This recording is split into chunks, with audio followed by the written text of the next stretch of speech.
Hello everyone, my name is Coach Logan Revere and welcome back to the second episode to your oh so lovely and awesome pathway of learning. I would like to thank all of you again for your support on the beginning of this series as I continue to make time to add more videos, and all of your comments and everything are greatly appreciated. This has been an awesome success. So I just want to kind of take a moment to discuss, why do we hook the bowling ball? Now that we've understood kind of these concepts of how the pins fall and how your ball bounces off the pins and all that other such things, I think it's important that we understand, well, why do we hook the bowling ball? And it's a very viable question. I know many people I know, including many people who have already watched some of the series, still don't quite understand, well, Coach Logan, why do I have to hook the bowling ball, right? If I can be perfectly accurate and always hit that same spot in the head pin, and if I'm tight enough on it, it should always strike every time, right? Well, yes, in theory, that is in fact the correct answer. However, nobody, including all the professionals, can be accurate for every single shot in a row down to less than half an inch of room 60 feet away from them. That's just not possible. I mean, nobody's able to do that. That would be the equivalent of taking the width of a nickel and asking someone to hit that over and over again 60 feet away from them with a bowling ball.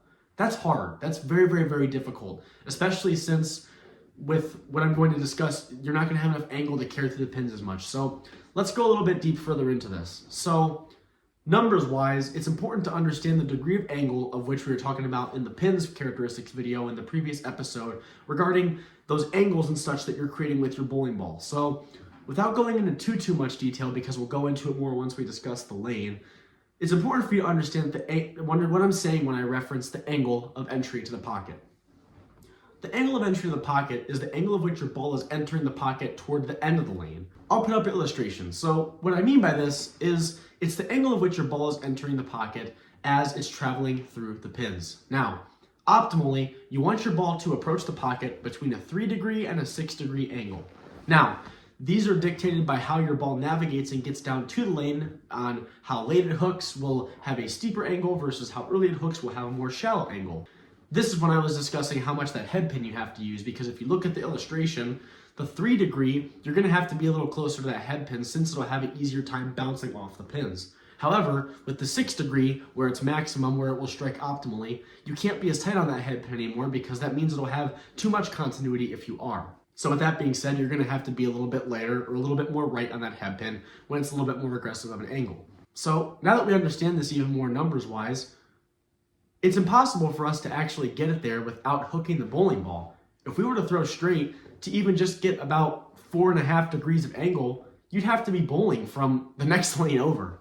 Now, unless any of you are super strong and can throw a rocket launcher over the lane and loft it and have it hit the lane 40 feet down and strike, I don't think any of us are going to be able to do that anytime soon. So, hooking the bowling ball is going to allow for you to create those angles within the means of the lane that's in front of you. On top of this, I've gone into very loosely in these prior episodes how the oil is sort of laid out. And again, I will go into it with much more detail later on, but in essence, there's more oil in the middle, less oil on the outside. So if you're throwing dead straight, not applying any rotation or revolutions to the bowling ball, you have no miss room. There is no outside source or magical way that it's going to help you if you miss even just an inch to the right or an inch to the left. You're going to have to live with where your ball went. However, in a perfect world with that oil, it's going to give you miss room if you're applying rotations.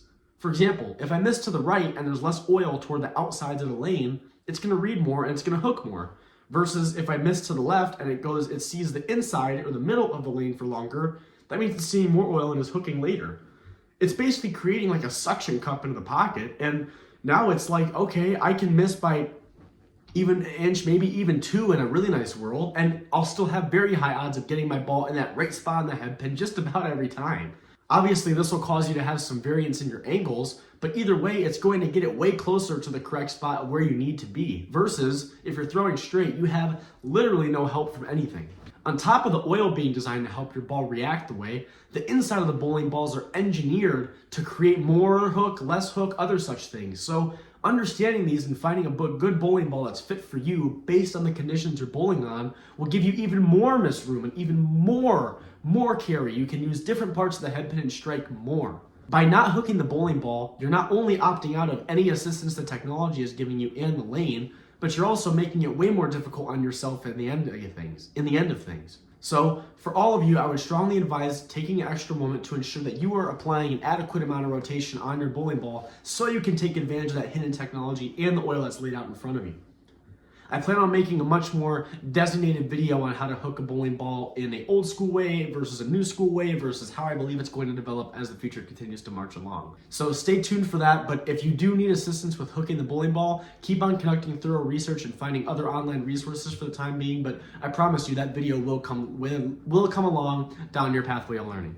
This video wasn't very long. It was meant to be shorter just to kind of explain why exactly we hook the bowling ball so it makes sense to all of you. That's why I'm presenting you with the numbers and the 3 to 6 degrees of angle. Again, I want to thank all of you for all of your support throughout this series. Continue to comment, leave a subscription, and make sure you check out my community clicking on that visit community button on the homepage, because I do plan on doing a live stream here in the very, very near future that's discussing these whole pin characteristics and everything moving forward, and obviously they'll keep on developing from there. So be sure to leave a comment, leave a like, and if you have extra time, please leave a subscription. It really helps me out and helps boost up the channel and helps us grow along with each other. And again, I will see you all as you continue to dive through your pathway of learning.